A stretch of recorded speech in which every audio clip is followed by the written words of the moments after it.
Olá, boa tarde a todos vocês que nos assistem ao vivo. Nós aqui da Casa CAP, Casa de Apoio Projeto Esperança, com o projeto de conscientização sobre drogas É Preciso Saber, diretamente ao vivo do estúdio da TVLP, em parceria com o CMDCA, Conselho Municipal dos Direitos da Criança e do Adolescente, com a Prefeitura Municipal de Lençóis Paulista e contando com a ajuda da SOS Consultoria. Nós queremos dar boas-vindas a vocês para a nossa 12ª entrevista ao vivo do projeto É Preciso Saber. Fica aqui o meu convite a você a participar, interagir. Você pode nos assistir tanto pelo site, mas também pelo Facebook, podendo interagir. facebook.com/eprecisosaber.lp. Não deixe de enviar suas perguntas. Nós estaremos daqui a pouquinho apresentando o nosso convidado especial aqui para a tarde de hoje. Esta que é a nossa última entrevista ao vivo desta primeira fase do projeto É Preciso Saber. Conto com vocês, com a participação de vocês, com a divulgação aí na sua rede de contato. A gente volta em 3 minutos para iniciar esta entrevista com o nosso convidado especial da tarde de hoje. Um abraço.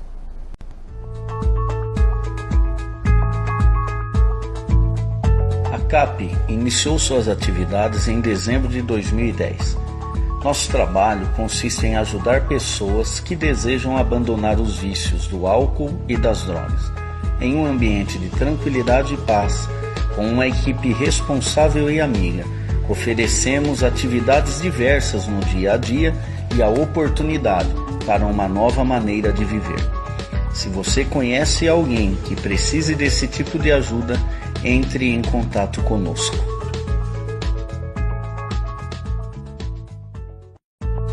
É preciso saber.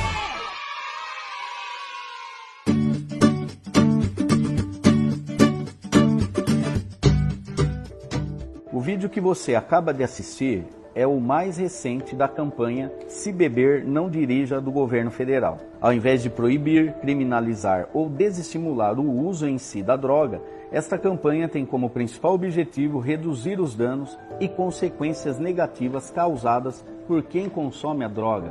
Neste caso específico, a campanha tenta conscientizar aos motoristas que não dirijam ao consumir álcool, visto que todas as estatísticas apontam o álcool como um dos principais motivos de acidentes de trânsito. Portanto, a redução de danos não foca no consumo da droga, mas sim em minimizar os efeitos prejudiciais indiretos que seu uso pode gerar, até que o usuário esteja consciente da necessidade de abandonar em definitivo o consumo dessa droga. Você fuma há quanto tempo? 35 anos. Você sabia que, de acordo com a Organização Mundial de Saúde, o tabaco mata cerca de 50% dos seus usuários com algumas doenças que são relacionadas ao uso? Sim, já fiquei sabendo sobre isso. E já que você sabe, você quer parar? Você tem vontade de parar com esse uso? Querer eu quero, mas no momento eu não consigo. O que melhoraria na sua saúde em geral se você parasse esse uso hoje? Eu creio que tudo, né? Saúde, lazer, aroma, tudo isso. Parar de fumar ou mesmo reduzir o seu uso diminui significativamente as chances de uma pessoa morrer de ataque cardíaco, problemas relacionados aos pulmões, câncer de garganta e outros. Portanto, a simples redução do consumo também reduz os danos e malefícios diretos e indiretos causados pelo uso do tabaco. E podemos aplicar esta lógica para qualquer substância psicoativa, ou seja, as drogas. A primeira coisa que alguém precisa para conseguir parar de usar algum tipo de droga em definitivo é ter sofrido o mínimo possível dos seus efeitos físicos, psíquicos e emocionais relacionados ao uso de droga em questão. Assim, as chances de sucesso em tratamento futuro desse usuário serão muito maiores. As abordagens terapêuticas não devem ser baseadas apenas no afastamento do consumo e eliminação da droga do organismo, por meio de internações em instituições ou clínicas, muitas vezes prolongadas, ou somente por meio da administração de medicamentos, mas devem se estender aos aspectos psicológicos e socioculturais, como a atenção à família e a reinserção social. Da mesma forma, uma compreensão ou visão meramente moralista do uso de drogas provoca propostas equivocadas de tratamento, como, por exemplo, a ideia de que disciplinar, punir ou impor a religiosidade podem simplesmente afastar o dependente químico do mundo das drogas. Entre boa parte da sociedade e profissionais inadequadamente capacitados para atender usuários de drogas, é comum a concepção de que todos eles são antissociais e que nada há de fazer para ajudá-los. Dentro da estrutura de saúde pública de nosso município, existem diversos serviços disponíveis para apoiar e tratar pessoas com problemas com o uso de drogas. Mas dentre tantas siglas, o que significa cada uma delas? Qual o seu propósito e como elas podem ajudar essas pessoas?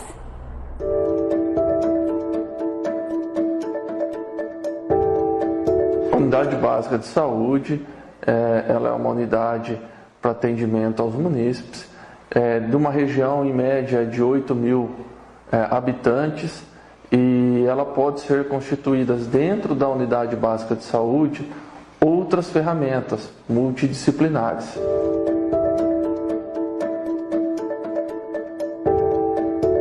Bom, a Estratégia de Saúde da Família, ela vem com um conceito novo de atendimentos, tanto da parte clínica, mas também com a parte de grupos, atendimento onde que são montados grupos de hipertensões, grupos de diabetes, para atendimento à comunidade, mais voltado à saúde da família.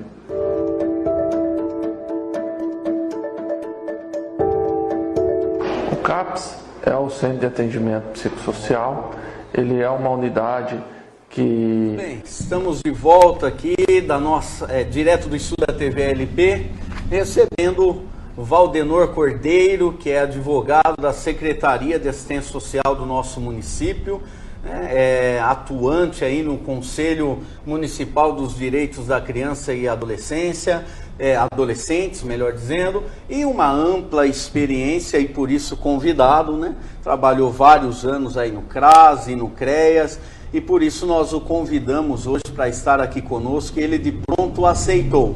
Já que quando recebeu, faço essa ressalva até antes da consideração dele, quando recebeu a proposta do projeto É Preciso Saber, da Casa CAP, foi alguém que realmente trouxe um olhar para o projeto que nos deixou muito felizes pelo ânimo, pelo incentivo que ele deu para a aprovação do projeto. Valdenor, muito boa tarde, muito obrigado pelo convite, seja bem-vindo. Boa tarde, pastor Ricardo, é um prazer estar aqui para a gente poder falar um pouquinho mais de criança e adolescente, que é um assunto que me interessa bastante. Queria agradecer o espaço que você aí concede para a gente também conversar sobre esse assunto. Também cumprimentar os colegas aí que nos assistem através da TVLP, é uma satisfação estar aqui. Que bom. Olha, a vocês que estão nos assistindo, ressalto, através do Facebook, né, é preciso saber, aliás, facebook.com/eprecisosaber.lp, você pode interagir conosco, fazendo suas pergunta ao Valdenor a respeito daquilo que a gente vai estar conversando aqui. Vai ser um interagir aí muito legal e que enriquece a nossa programação do projeto É Preciso Saber.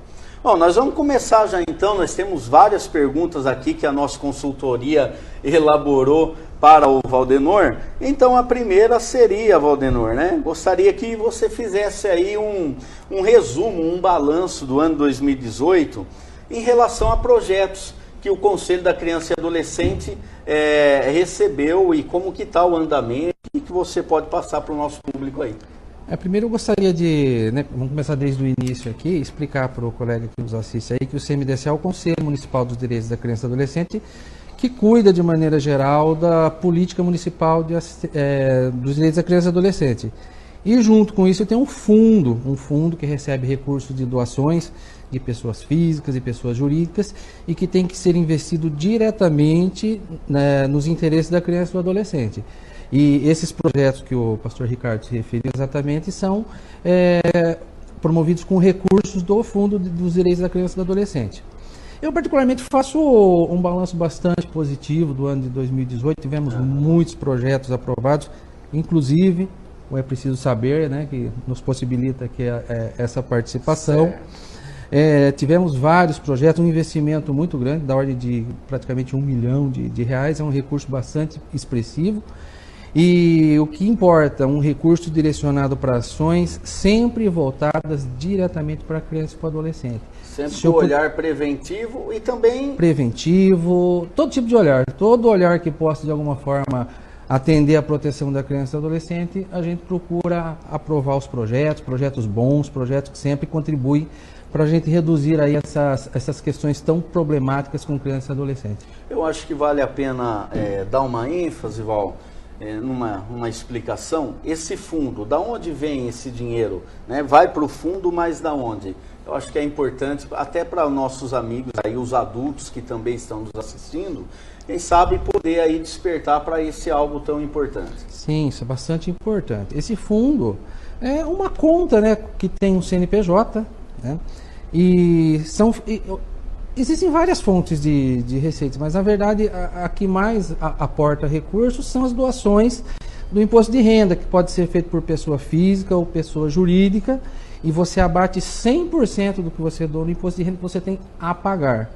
Com uma vantagem, esse dinheiro fica no município de Lençóis Paulista, ele é alocado no Fundo dos Direitos da Criança e Adolescente e tem que ser investido em iniciativas voltadas diretamente para a criança e adolescente aqui no município de Lençóis Paulista. E se eu não dou, o que acontece com esse recurso? Esse recurso você tem que pagar para a Receita Federal, né, para o governo federal, e vai para o Caixa Geral da União, e a gente não sabe, na verdade, necessariamente como vai ser usado.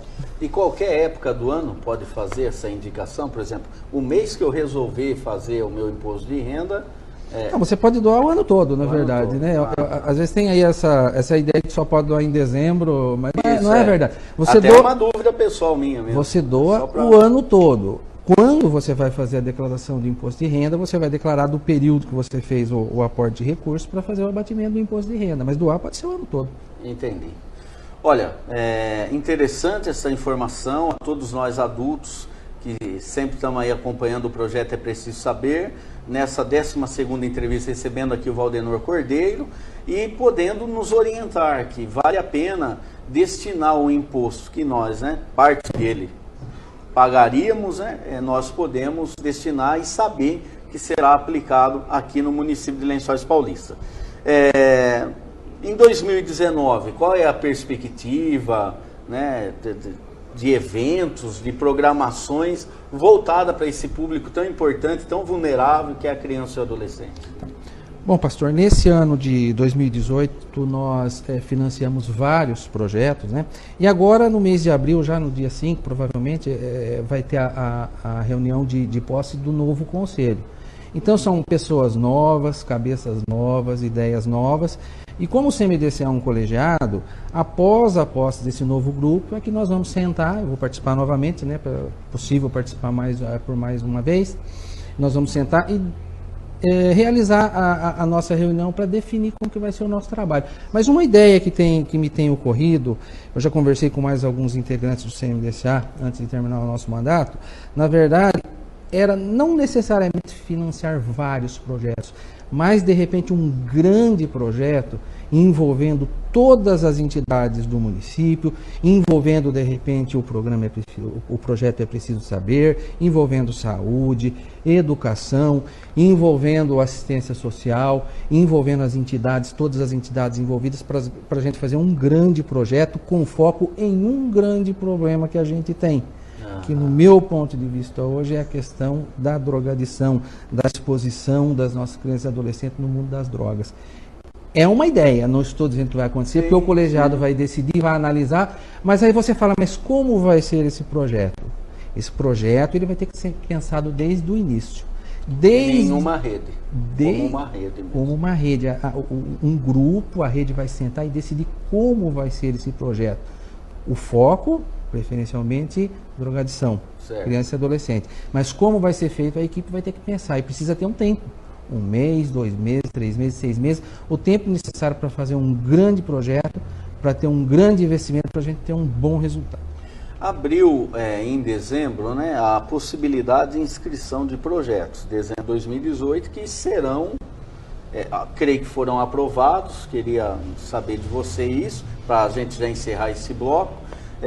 Quantos foram inscritos, quantos aprovados, e a perspectiva, assim, a expectativa da realização deles? Dá para dar um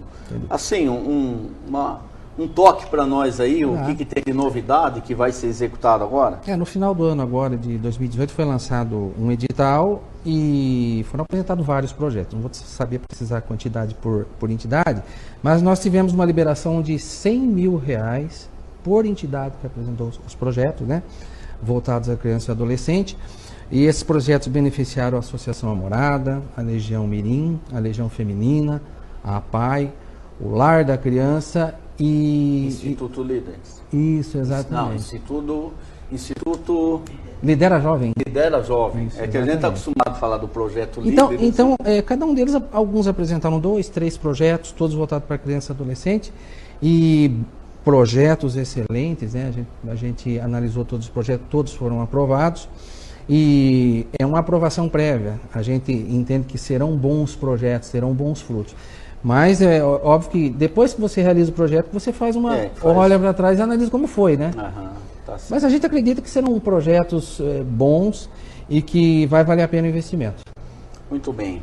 Olha, nós vamos para o nosso primeiro intervalo comercial. Vocês viram, antes até de nós iniciarmos, vocês já viram aí uma palhinha do episódio 22, que fala sobre redução de danos, prevenção e assistência. O projeto É Preciso Saber tem como meta, e cumpriremos aí até amanhã, ou até sábado no caso, né, a meta de entregar 24 episódios. O 22º foi redução de danos, prevenção e assistência. E agora nós daremos uma palhinha aí, né, do episódio 23, né, a questão da participação juvenil, formando adolescentes multiplicadores. E depois também, nós já estamos com o 24º também, né, a mediação de conflitos. Tudo isso desenvolvido, está na plataforma, ao acesso de todos os cidadãos, não só lençoenses, todos aqueles que queiram acompanhar o projeto É Preciso Saber e conhecer um pouquinho mais sobre este mal tão terrível que é a questão das drogas. Mas a gente não fala só de drogas, de um contexto geral, preventivo e também de auxílio, como o último episódio, mediação de conflitos. A gente volta já com outras perguntas aqui para o Valdenor, esperando a sua participação no Facebook. Um abraço.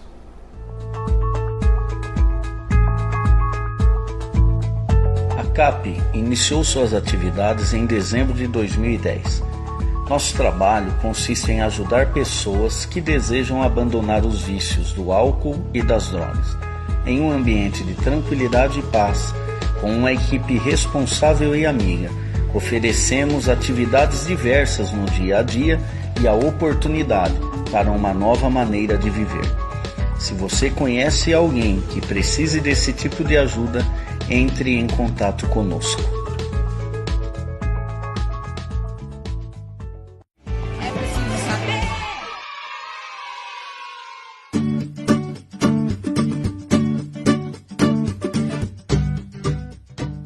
Então vai, a bola da vez está com você. O quanto você acha importante pertencer a um grupo? É importante você se sentir acolhido por algum grupo, porque você aprende coisas novas, você tem contato com ideias, com opiniões diferentes, e isso pode te acrescentar alguma coisa ou não. E é aí que você vai ter que saber discernir se aquilo está te fazendo bem ou se está te fazendo mal. Então, acho que apesar de ter uma certa importância você pertencer a algum grupo, você tem que saber até que ponto aquilo vai te ajudar. A bola tá com você. Então vamos lá, Lucas. Você acredita que o seu comportamento ou o seu jeito de ser, ele tem alguma ligação com o grupo onde você pertence? Sim. Em questão ao comportamento, como vamos pegar um grupo de amigos ali que estão fazendo coisas erradas, como usando o que não pode. Você está ali, se você for usar, você já está sendo mal influenciado. Agora, se você for, não, isso não é legal, é bom deixar isso de lado. Já é uma coisa mais sossegada, mais legal, você está sendo legal, o cara da vez ali. Vamos supor, um grupo de trabalho, trabalhos escolares. Muitas vezes os seus amigos não sabem fazer algo que você sabe. Só que você está lá, não tem interesse em fazer nada, nem de ajudar, isso acaba prejudicando não só você, como eles também. E isso é um caso muito sério. Pra quem você passa a bola? Eu? É isso. Você costuma contar os seus segredos mais íntimos para os seus amigos e familiares? Eu conto mais para os meus amigos, eu acho, porque isso é relativo, eu acho, de pessoa para pessoa, porque tem pessoa que, se você conversar com sua família é mais compreensiva, vai entender por ter passado por isso. No meu caso, sim, só que às vezes a mãe é mais brava, o pai é mais bravo, então você fica meio com receio de contar o que você fez já. Então eu acho que quando você tem uma amizade, uma pessoa que você tem mais tempo do lado, assim, de amigo, eu acho que você tem mais facilidade de contar, de você pedir algum conselho, mas eu acho que se você conseguir ter uma amizade melhor com seus pais e conseguir conversar sobre isso, eu acho mais fácil. Melhor, mais confiável. Você passa a bola para ela. Muito bem, voltamos aqui ao vivo da TV LP com a 12ª entrevista do projeto É Preciso Saber. E conosco Valdenor Cordeiro, advogado da Secretaria de Assistência Social aqui do município de Lençóis Paulista, compartilhando um pouco com a gente, como membro do CMDCA, vice-presidente, né, do Conselho da Criança e Adolescente, hoje aqui compartilhando um pouquinho sobre as questões de projetos, entre eles, por exemplo, o projeto É Preciso Saber, que foi subsidiado pelo Fundo do Conselho de Criança e Adolescente, mas tem uma baita experiência aqui também em uma rede de proteção, que a gente também falou em alguns episódios, né, sobre essa rede de proteção que a criança e o adolescente deve ter. Nós temos pelo menos aqui em Lençóis aí o CRAS e o CREAS, né, duas siglas que eu confesso, quando fui participar do Conselho da Assistência Social, eu ouvi essas siglas, não entendia nada, e eu pensava, meu Deus, o que esse povo está falando que eu não estou entendendo? Assim como o CMDCA, né? São siglas de serviços aqui, de trabalhos que a gente tem no município de Lençóis. Então eu queria que o Valdenor explicasse um pouquinho, né, para nós sobre o que é o CRAS, o que é o CREAS, até para servir para vocês aí poderem buscar serviço nesses locais, compreender o que cada um deles faz, já que você tem essa experiência com tudo isso daí. Tá. Eu atuo na Secretaria de Assistência Social desde 2010 e fui para lá para trabalhar no CREAS, é o que você falou, né? Então a gente tem o CRAS, a grande divisão da assistência social. Você tem a proteção social básica e a especial, que é de média e de alta complexidade. Certo. Então o CRAS é o Centro de Referência de Assistência Social, que atua na proteção básica. Na prevenção, atua nos bairros, né, com maior vulnerabilidade, e atua na prevenção enquanto ainda não ocorre a violação de direito, né? Você tenta prevenir para que ele não venha a ocorrer. O que o CRAS oferece para os cidadãos do bairro? É para qualquer cidadão. Para o cidadão em estado de vulnerabilidade, né? Não vulnerabilidade econômica, porque a gente acredita hoje que a assistência social só atende às questões de vulnerabilidade econômica, mas isso é o que menos existe, de menos importante. As vulnerabilidades são de todas as formas, violência contra a criança, essa é a vulnerabilidade, violência contra a mulher, questão com violação de direito da pessoa idosa, pessoa com deficiência física, então são outras questões mais complexas. Um desemprego, uma necessidade, sim, faz também, parte também? Também porque embora entra na parte econômica, mas aí tem a questão também emocional. Também, mas é para tirar, eu disse isso para tirar um pouco da cabeça das pessoas, imaginando que é só questão econômica. Sim, sim. Tá. Agora, então o CRAS, ele atua sempre na prevenção, para não deixar que ocorram situações de violação de direito. No entanto, em alguns casos, isso não é possível você evitar. Aí, quando já existe a violação de direito grave, aí o CREAS vai atuar, o Centro de Referência Especializado de Assistência Social, na proteção social especial de média complexidade, que atua quando o direito já está violado. Mas que direito violado? São situações graves. Violência contra a criança e adolescente, que tipo de violência? Violência sexual, violência psicológica, negligências graves, violência contra a pessoa idosa, violência contra a mulher, entre outras tantas situações que, né, aparecem, mas são questões extremamente graves e que a gente precisa sempre dar uma solução para isso aí, né? Então, proteção social de média complexidade e prevenção. Aliás, a básica é prevenção. E a de média complexidade, né, proteção especial, já atua quando o direito está violado. No CRAS, as famílias vão em busca de uma ajuda ou eles são os agentes comunitários de saúde ou alguém da rede que indica, olha, tem que ir atrás, é a buscativa que fala, né? O CRAS vai atrás, como que é? Acontece das duas formas, né? O atendimento tanto pode ser pela buscativa, né? O profissional da assistência social visita as famílias, né? Ou pode ser também por busca espontânea, né? A pessoa tem um problema, ele busca o atendimento junto ao CRAS. Nós temos em Lençóis 3 CRAS. Um lá na SECAP, Júlio Ferrari e um no centro. Isso. Que é ao lado da diretora. Que vai ser, inclusive, alocado mais próximo do bairro Primavera, que é a região de maior vulnerabilidade. Tá. Legal. Futuramente. Certo. Talvez vocês estejam aí se perguntando, mas o programa não é de um projeto sobre prevenção ou conscientização do uso de drogas? Veja, é isso que a gente está tratando no projeto É Preciso Saber. Assim como a responsabilidade pela criança não deve ser encarada só como do pai e da mãe, que são os primordiais, óbvio, isso é inquestionável. O pai e a mãe são os primeiros a serem responsáveis. Mas nós colocamos, por exemplo, a outdoor na cidade dizendo assim, a responsabilidade é de todos nós.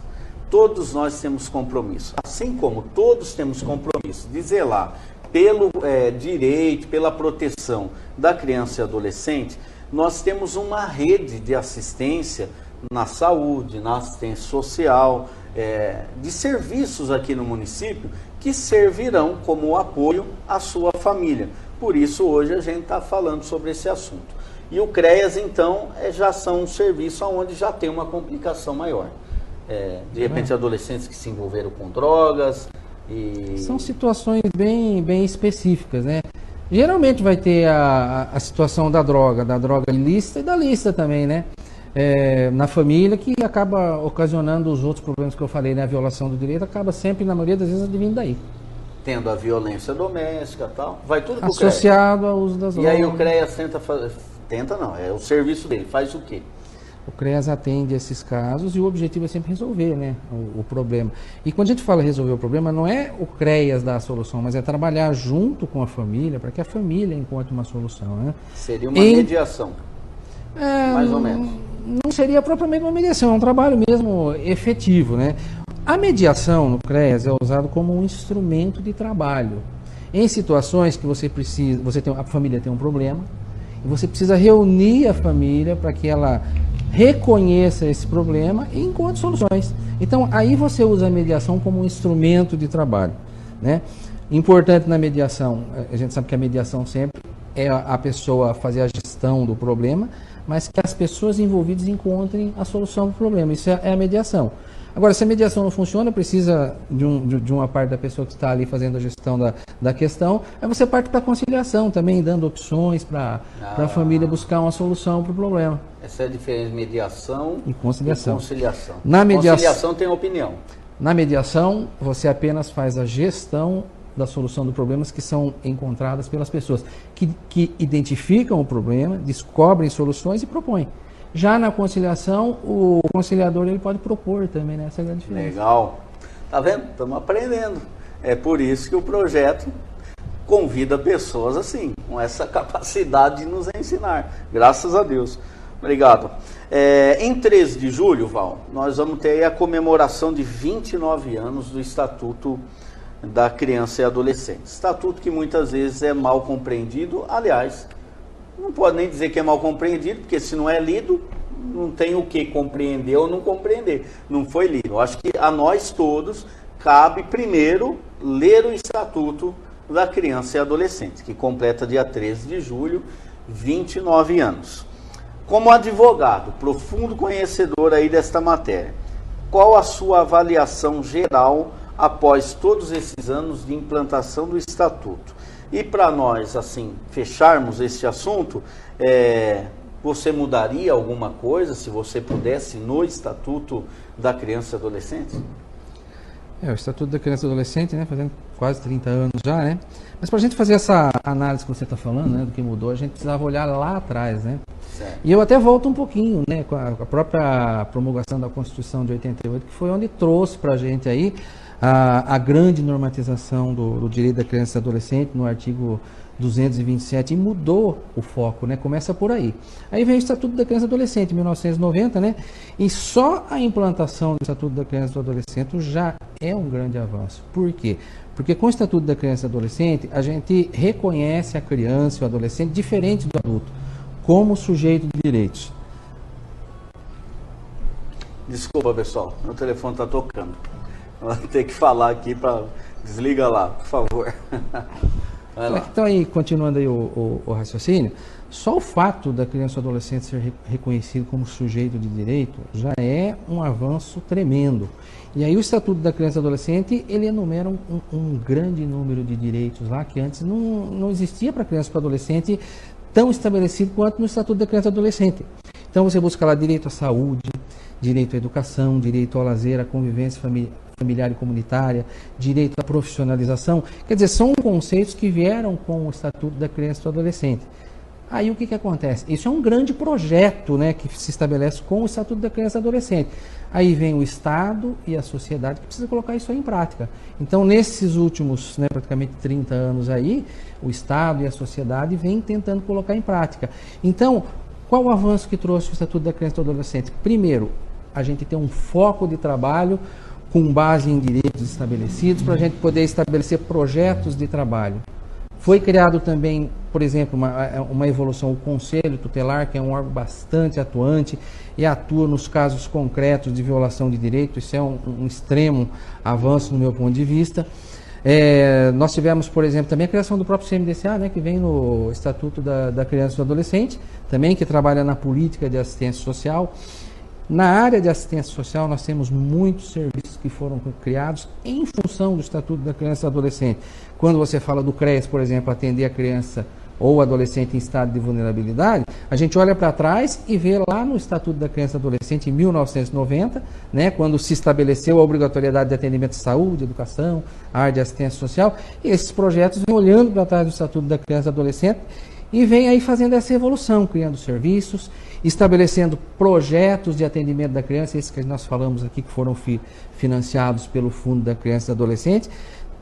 Tem muita coisa nova, muita coisa boa, mas nós temos muito ainda que evoluir, a gente tem muito que trabalhar. O Estatuto da Criança e do Adolescente, como você falou, não pode ser uma norma que foi escrita, né, um texto que fica fechado e a gente não lê. E eu digo mais, além de ler, a gente tem que procurar entender o Estatuto da Criança e do Adolescente e colocar em prática. E ele não só aborda direitos. Ele aborda direitos. E deveres. E deveres. E deveres. E responsabilização. Responsabilização dos pais, né? Tem uma parte da pergunta que fala o que você mudaria, né? Eu tocaria um pouco nesse aspecto, a questão da responsabilização dos pais, que no meu ponto de vista, né, pode ter muitas pessoas que discordam com relação a isso aí, eu acho que nós deveríamos ser um pouquinho mais rígidos. Eu sou pai, você é pai. A criança e adolescente é um bem sagrado que nós temos que empenhar todo o nosso esforço, nós enquanto cidadãos, enquanto família, para realmente livrar os nossos filhos desses males que a sociedade tanto causa, nessas vicissitudes sociais que estão aí. Os nossos filhos saem do portão para fora, os problemas já estão ali. Meu Deus, e como? Entendo eu que nós precisamos um pouquinho mais de rigor com os pais.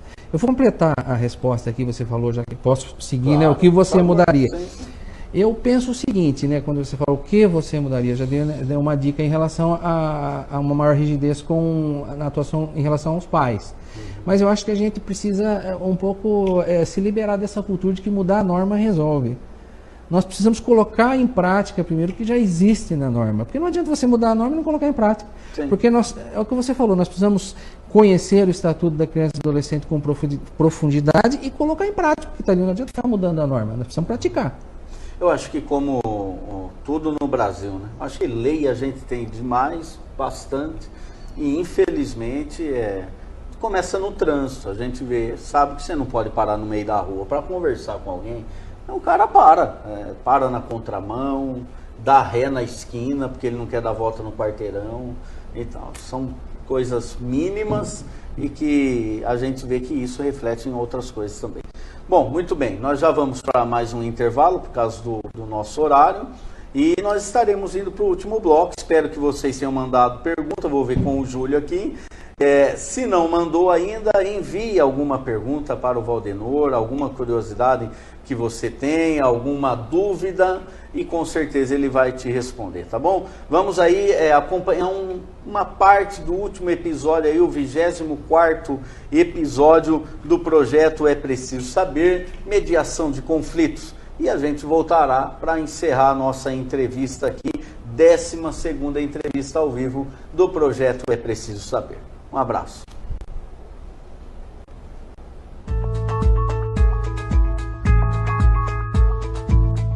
A CAP iniciou suas atividades em dezembro de 2010. Nosso trabalho consiste em ajudar pessoas que desejam abandonar os vícios do álcool e das drogas, em um ambiente de tranquilidade e paz, com uma equipe responsável e amiga. Oferecemos atividades diversas no dia a dia e a oportunidade para uma nova maneira de viver. Se você conhece alguém que precise desse tipo de ajuda, entre em contato conosco.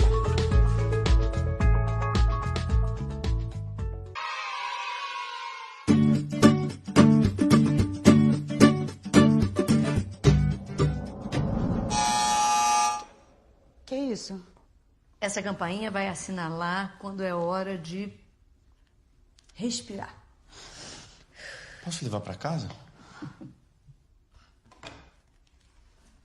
Miguel, fala dos seus sogros. Bom, Os meus pais, eles moram no interior, moram longe. mas não longe o suficiente. Ah, é? Então aproveita e conta pra ela o que a sua mãe me deu de aniversário. Qual o problema? Um animal de estimação. É uma coisa carinhosa. Ah, carinhoso. A mãe dele me deu um peixe. E você não gosta de peixe? Gosto. No aquário, no mar, no prato. Ela me deu um peixe dentro de uma garrafa de vodka. Mas estava vazia. Quer dizer, tinha água dentro. Ah, é claro, porque ela é muito responsável. E carinhosa também. Babaca. Conta. Vai, conta pra ela o que você fez com o peixe. Fala, Roberto. Eu coloquei num aquário na sala. E dei o nome do peixe de vaca. Aí todo mundo que vai lá em casa, ela apresenta. Tá lá ainda. A vaca é resistente. O trecho do vídeo que você acaba de assistir é apenas uma obra de ficção. Porém, retrata a vida de um casal com dificuldade de estabelecer um diálogo amigável e de consenso para resolver os conflitos do seu próprio relacionamento. Dessa forma, eles resolvem pedir uma ajuda profissional para mediar estes conflitos e tentar restabelecer a comunicação entre eles. Pode não parecer, mas esta cena é bem comum em diversos momentos reais de nossas vidas. Quando as pessoas encontram dificuldades de resolverem seus problemas entre si, elas buscam ajuda para mediar, conciliar e até mesmo julgar entre elas o que é o mais acertado e justo.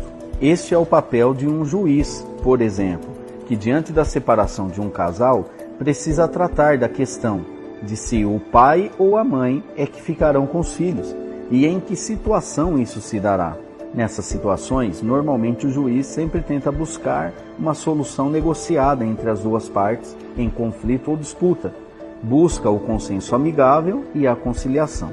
Porém, quando isso não é possível, é preciso que ele profira uma decisão que também é conhecida como sentença. Porém, conflitos entre pessoas de relações continuadas, como é o caso de familiares e de amigos de escola, podem ser resolvidos por meio de mediação de conflitos comunitária. Neste caso, o mediador não está ali para conciliar e nem julgar, como é o caso de um juiz, mas está ali para ajudar as pessoas desse conflito. Muito bem, voltamos, já estamos aí nos instantes finais da 12ª entrevista ao vivo do projeto É Preciso Saber. Já vou direto para a pergunta para o Valdenor, que é uma pergunta assim que eu acho que muita gente pensa sobre ela e gostaria de ouvi-lo, né, como alguém da área jurídica e tal. Qual a opinião sobre a questão da maioridade penal? O que você acha? Se deve ser mantido do jeito que está? Se sua opinião é que mude? Não sei. Tá aí um tema polêmico, né, que a gente... Bastante. Eu assisto bastante vídeos pela internet, a gente vê pessoas defendendo a redução da maioridade e muita gente aplaudindo. Por outro lado, eu também vejo bastante vídeos das pessoas defendendo a manutenção do jeito que está aí e bastante gente aplaudindo. E eu confesso para você, em todos os casos que eu vi, não se vê profundidade na discussão do tema. É muito superficial.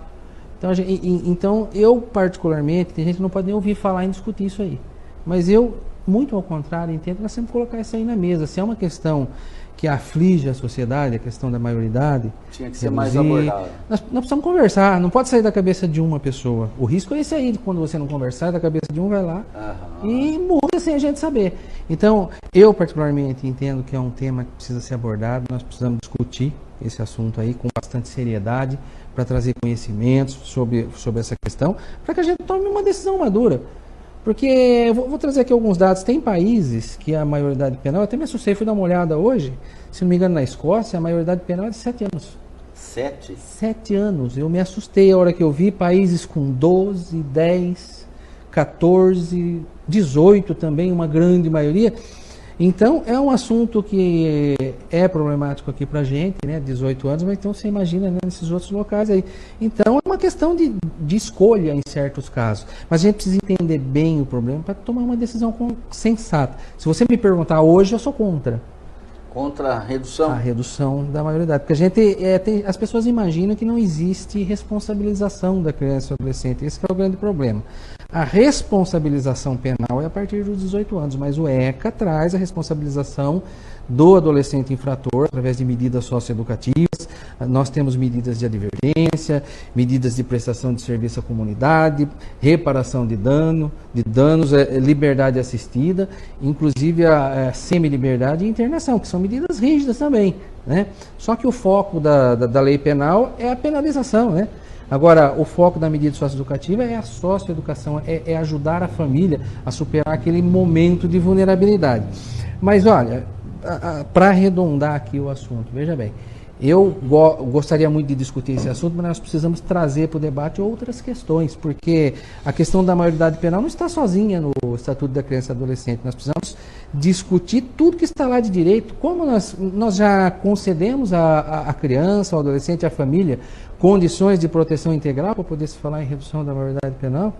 Entendeu? Então nós precisamos trazer na mesa todos os assuntos pertinentes à questão, não só a maioridade penal. Eu topo conversar. Nós estamos trazendo no debate a questão da concessão do direito à educação. Como é que está? Está bom? Está ruim? A educação é boa? Nós concedemos de forma qualificada? E a saúde? Proteção, escola, educação, profissionalização, oportunidades de emprego. E a família está cumprindo o seu papel? Se vier uma redução da maioridade penal, eu acho que deveria vir também uma rigidez maior na punição de pais que são negligentes, que expõem, que deixam as crianças expostas a riscos, omissos. Então essa é a minha opinião. Em princípio eu sou contra a redução, mas não sou contra o estabelecimento do debate para a gente discutir isso de forma madura. Olha que interessante. Você vê que eu acho que isso é uma coisa importante para todos nós sabermos. É como o Valdenor explicou aqui para nós. O adolescente ele não está imune, né, a algumas responsabilizações de acordo com a sua faixa etária. Nós temos aqui em Lençóis, agradeço a Deus pela vida da doutora Débora, ao Ministério Público aqui de Lençóis, que eu, como participante do Conselho Municipal sobre Drogas, já vi muita atuação do Ministério Público aqui no município. Nós temos uma rede que ajuda muito aqui as crianças e adolescentes. E temos visto também a chamada dos pais para a sua responsabilização, com palestras em escola em que a promotora do município foi até lá para falar sobre esse assunto. Conselho tutelar presente e tal. Então, realmente, vale ressaltar, isso está no Estatuto da Criança e Adolescente. Por isso eu digo, não basta a gente criticar, nós temos que ler, entender e praticar né, para depois ou criticar ou elogiar e fazer de uma maneira bastante abrangente, como o Val acabou de falar aqui sobre esse assunto, maioridade penal. Pastor, eu só gostaria de ressaltar, antes de passar para uma outra questão, que a maioridade penal nos 18 anos, veja bem, ela não surgiu de repente no Estatuto da Criança, ela é uma construção que vem de muitos anos. A construção, desde do Código Penal já de 1940, já a maioridade penal era 18 anos. Mas veja bem, é uma construção que vem surgindo ao longo dos anos, ao longo dos séculos até, onde você começa a entender o ser humano de maneira diferente, né? Antes não existia criança e adolescente, existia o homem.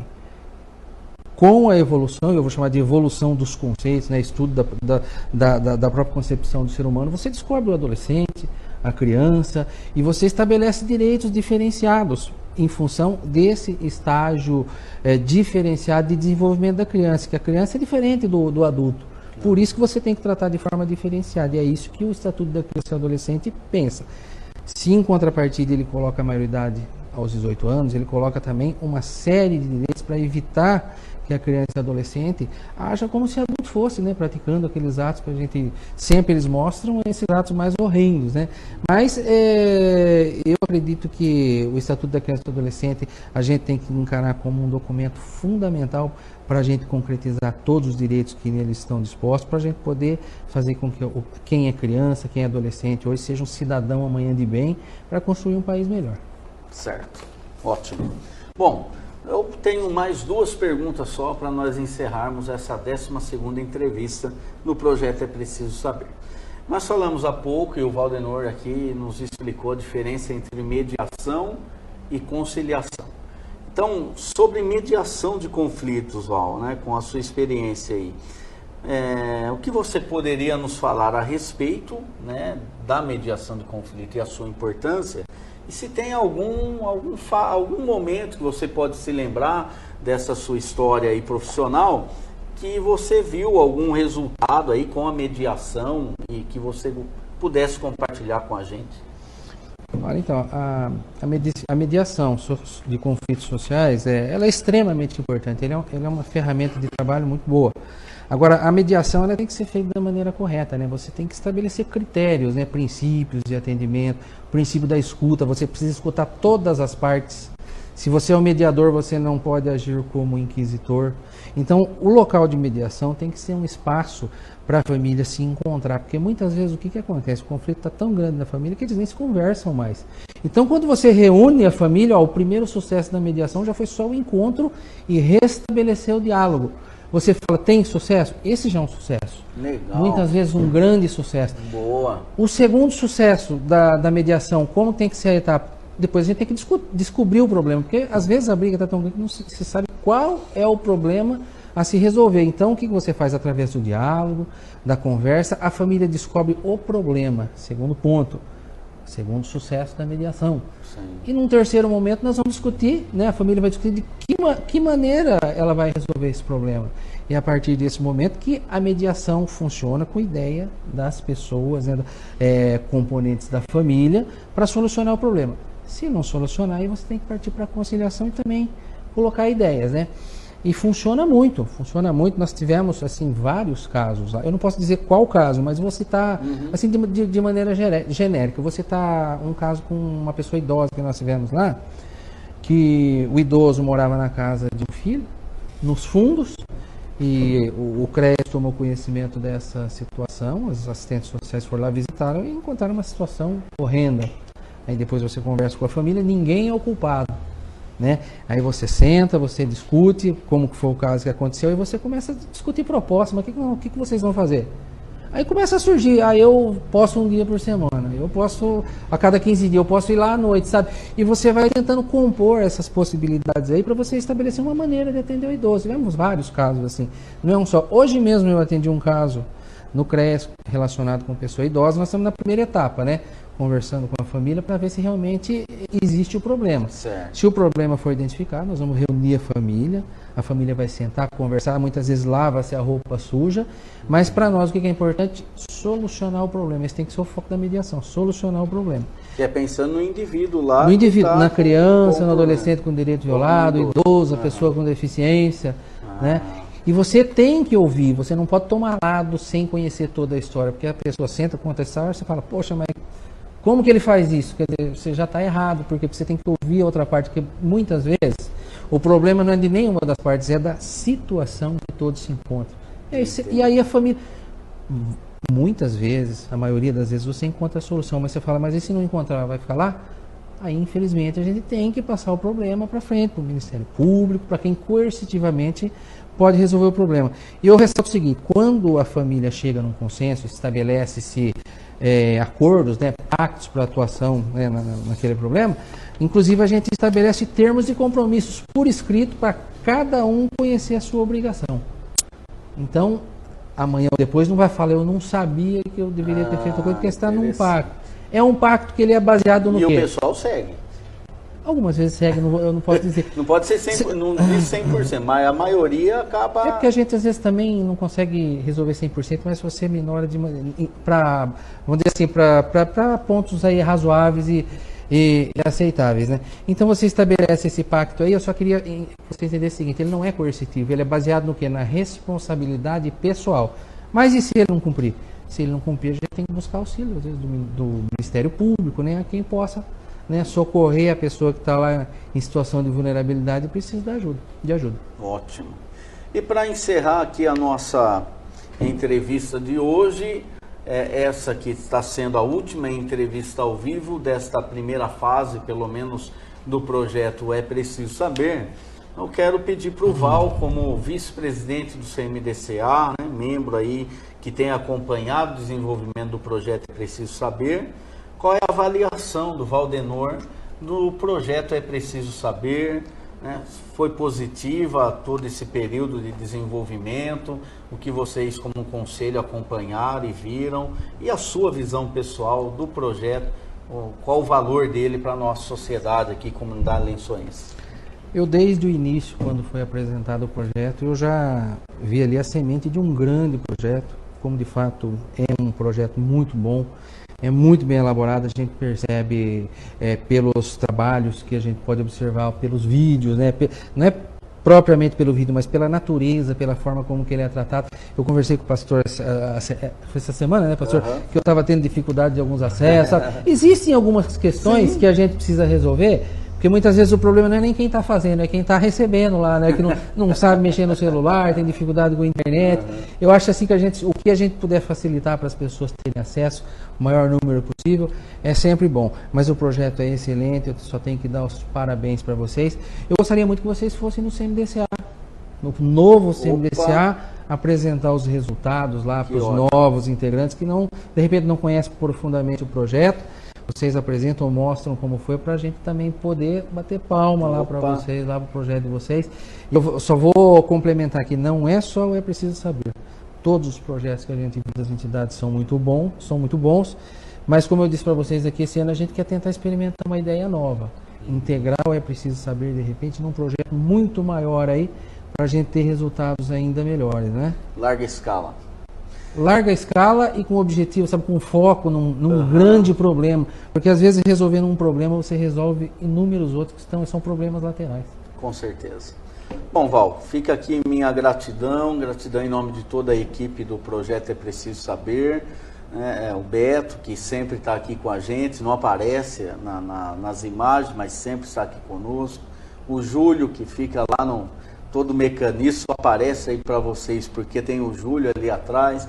Juninho, Rebeca, que participou de vários vídeos, né? E todos os nossos convidados, quero agradecer, e a você que veio fechar as nossas entrevistas, ao CMDCA, nosso agradecimento, à Prefeitura Municipal, que acreditou também no nosso projeto, e a todos vocês que compartilharam, que participaram, que multiplicaram as informações compartilhando no WhatsApp. Deus abençoe, fica aqui minha gratidão, Val, de todo o coração, que Deus abençoe, e que Lençóis e todos que tiverem acesso aos vídeos do projeto É Preciso Saber sejam beneficiados. Um grande abraço a todos vocês, aproveitem aí os 24 vídeos que estão no nosso site. Nós já temos 10 matérias especiais 2 entrarão até o fim de semana agora, até domingo estarão completas, 12 matérias especiais e também 12 entrevistas ao vivo, que está sendo encerrada agora, mas que está na plataforma para qualquer momento, em qualquer lugar, quem quiser acessar e aprender um pouco mais sobre tudo que abordamos. Eu posso dar as minhas palavras finais aqui? Eu costumo dizer sempre que onde não existe luz, chega a escuridão, e eu vejo nesses projetos sociais aí das entidades aí, principalmente que atende a criança e adolescente, uma luz, né? Para a gente poder oferecer uma oportunidade para as nossas crianças, para que a gente tenha um país melhor no futuro. Exato. Só assim a gente vai conseguir. Exatamente. Deus abençoe, gente. Um abraço para vocês todos. E se Deus quiser, nós estamos aí pleiteando uma segunda fase do projeto É Preciso Saber. Quem sabe o CMDC aí nos dá o aval, ou quem sabe, né, esse grande mega projeto que poderá vir a existir. É sugestão. Conselhos municipais são assim. O povo sugere, se estuda e aí vê qual é o melhor caminho para o melhor uso do dinheiro público. Deus abençoe a todos. Um abraço a todos vocês.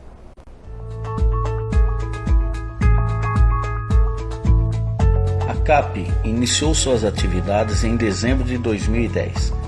Nosso trabalho consiste em ajudar pessoas que desejam abandonar os vícios do álcool e das drogas, em um ambiente de tranquilidade e paz, com uma equipe responsável e amiga.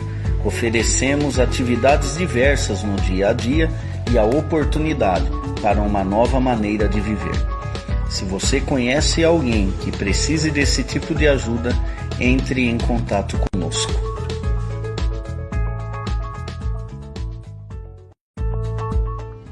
Em nome da CAP e de toda a equipe do projeto É Preciso Saber, TVLP, SOS Consultoria, agradecemos a sua participação. Sua audiência é de suma importância para nós. Também queremos deixar um lembrete para você. Quer assistir essa entrevista novamente, na íntegra? Se perdeu alguma coisinha, gostaria de revê-la? É só a partir da semana que vem acessar tvlp.com.br/É Preciso Saber, clicar no menu Videoteca e escolher o que você quer assistir. Lá, além da entrevista ao vivo, você também terá a opção de escolher matéria especial ou algum dos episódios que já estão no nosso site. Também faça a sua participação, tenha a sua participação no Facebook e no Instagram do projeto É Preciso Saber. Afinal de contas, é preciso saber. Tchau!